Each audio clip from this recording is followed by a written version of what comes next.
This podcast is brought to you by Adelaide. Media verification and measurement are undergoing major disruption. Legacy players are pivoting to performance advertising, AI is reshaping brand safety, and attention is replacing viewability. Adelaide is leading this shift with AU, a new way to assess media quality that scores placements based on their potential to drive attention and outcomes before your ads run. Think of it like a credit score for media. Finally, a clear view of quality before you buy. Take the guesswork out of your investment strategy and try Adelaide AU on your next campaign.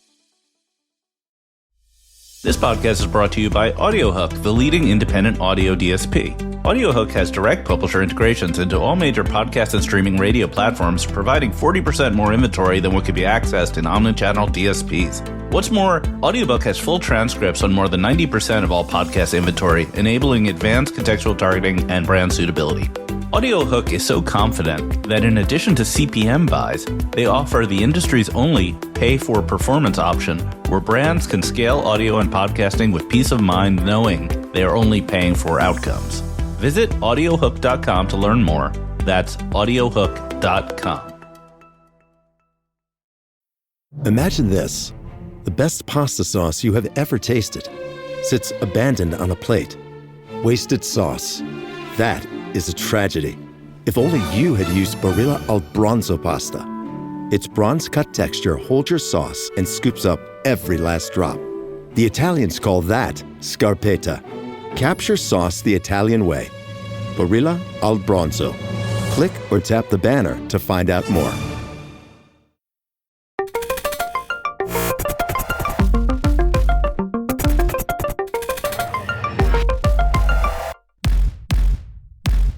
Welcome to the Marketecture Podcast. This is Ari Paparo. We're broadcasting from Cannes. All week, we're going to be publishing short interviews with interesting people here at Cannes. We hope you enjoy it, and we'll be back next week with a Cannes wrap-up and our normal format. Welcome to the Marketecture Podcast. This is Ari Paparo. We're recording from Cannes, and today we have Sean Muller, who is the CEO and founder of iSpot. Thank you so much for being here, Sean. Thanks for having me, Ari. All right, let's start at the beginning. So what's up with iSpot? Everyone probably knows iSpot, but give us the quick elevator pitch on what you're up to. Yeah, so iSpot, as many listeners know, is a measurement company, and we focus on video measurement, and that means all formats of video, linear, streaming, social, digital, walled gardens. Our focus is to bring all video together into a single measurement. And then we also focus on the creative, audience, and outcome perspective. We work with brands directly, as well as with just about every TV network and publisher. And of course, we work with all the agencies in servicing the brands. What are you doing here at Cannes? Tell me about your week that you have planned out. Well, this is, I believe, my seventh Cannes in a row. Cannes is a great time for relationship building, quite honestly. Everybody's here. Everybody is somewhat relaxed. I guess maybe not everybody, but most everybody. And it's a great time to meet with partners and customers and prospects and talk about some of the latest trends. But honestly, it's relationship is the reason I'm here. So the buzzword this Cannes seems to be agentic. Everyone wants to talk about it. Everyone wants to say it's not just hype. This year it's real. What are you seeing out there, both from what your company's doing and what your partners are asking for? Yeah, I mean, I think it all comes down to talking about use cases and showing examples.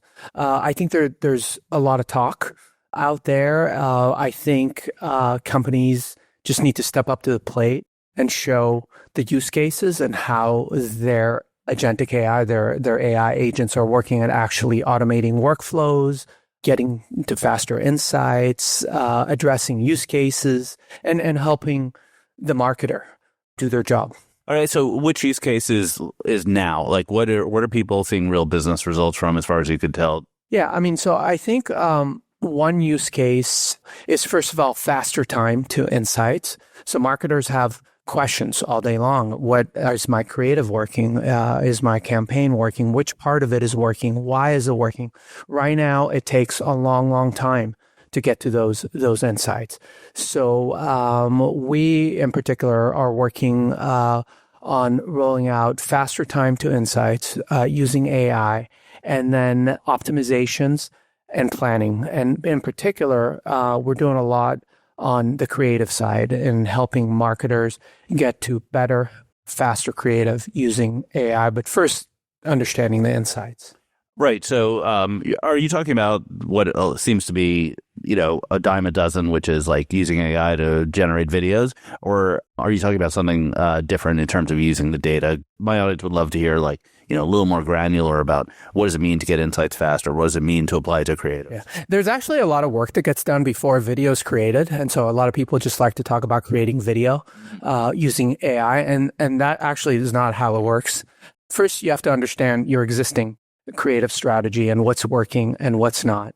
Then there's a whole ideation and planning and really trying to understand who you're targeting and what messages you're trying to drive and how to create a brief.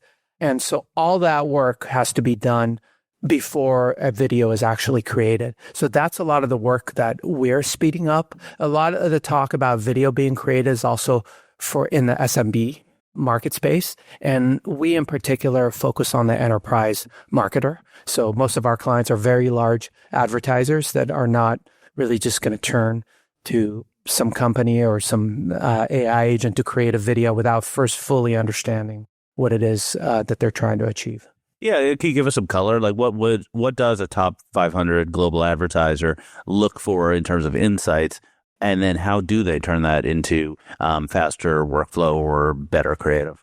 Yeah, I mean, when they're looking for insights, ultimately a marketer is looking for outcomes, right? And so we kind of see it as in terms of a simple mathematical equation. It starts simple, it gets more complicated.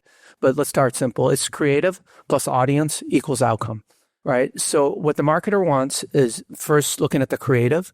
The marketer wants a creative that's going to drive the KPI that's most important to them. That could be brand building. It could be shorter term purchases. It could be longer term purchase intent. It could be brand recall. There's a variety of different KPIs depending on the marketer.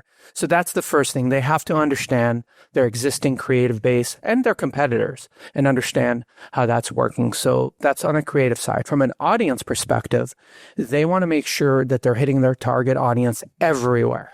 And that's hard, right? So when I say everywhere, if they're buying linear TV, if they're buying Hulu, Disney Plus, or Netflix on the streaming side, YouTube, if they're buying YouTube, if they're buying Meta, which by the way, most of these large marketers are, yes, they're buying all of the above. So it's really unifying the video together into a single metric. So they want a creative that resonates with the audience, and they want to reach that audience across all platforms.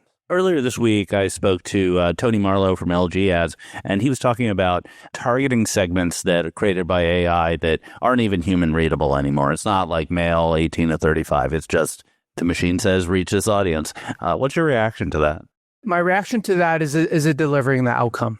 And that's how you figure out if whatever the machine did actually worked. But I think more realistically, you have to understand the AI needs to be able to also articulate the reasoning behind what it does. And by the way, that's the thing that AI is actually really good at. It can help understand why it's doing a certain thing. So if somebody is just creating, a segment without any explanation, I guess I would be a little wary of that. But I would want to understand, probably asking the AI, well, how did you create the segment? Why? What are the elements of this audience? Yeah, it's sort of in between a transparency and non-transparent. You can have a situation where you're transparent, but you don't understand it. And I think a lot of marketers are going to have to get their head around that. Before we started recording, you kind of made a point, I don't want to put words in your mouth, but that the movement from to CTV was one story, but you were equally or more excited about the question about how marketers show their ads on places like LinkedIn and YouTube and things like that. Can you talk us through a little bit about what you're seeing when you zoom out? Because I think we spend a lot of time thinking about just CTV as the addressable footprint, but it's a much bigger video world out there. Oh, yeah, absolutely. And I think it's super important to look at video holistically because that's how most large advertisers think about it. In fact, the biggest area of growth for video is social. That's growing faster than all the rest of the segments, followed by streaming. And then, as everybody knows, linear is more on a decline. So what large enterprises and large marketers really want is an understanding as they're shifting investments into these streaming and social environments, how much incremental new audiences they're reaching and what is the outcome delivered by those investments. And when you think about social, probably the biggest area for investments is YouTube, Meta, TikTok, and so forth. Any insights you could share maybe from your research or customer work about how those channels interact with each other or interact with the overall budget? Is it just additive that you need to do all of them, or are there trade-offs? Yeah, I mean, in almost all instances, you're going to get a unique audience in each of these platforms. So it's really, really important to understand the unique audience that you're getting from that platform. And in almost all instances, each platform will deliver a different level of outcomes. So if you understand whether you're getting your target audience, first of all, and how much a unique audience and the outcome, and you're able to do that consistently across all video, that is the holy grail for marketers, because now you can make informed decisions on how many dollars to shift where. Maybe this is a stupid question, but you could tell me.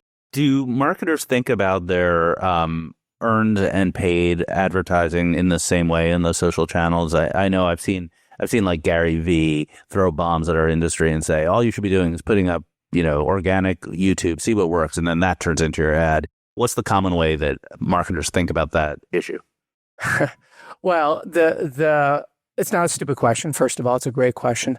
What's interesting is within the marketing organization, you typically have two different groups that are dealing with those questions. So it's rarely like sort of a holistic approach. Is from what we see. You've got the paid media group that's looking to buy media, and then you've got another part that's focusing on earned media. I mean, the short answer is you got to nail both, and both have different approaches and different strategies and different ways you go about them. Do your clients use you for both, or is it just for the paid? No, we focus on paid video. Okay, well, Sean Muller from iSpot, thank you so much for being here. Thank you. Thank you for subscribing to Marketecture. New interviews are added every week at marketecture.tv and your favorite podcasting app.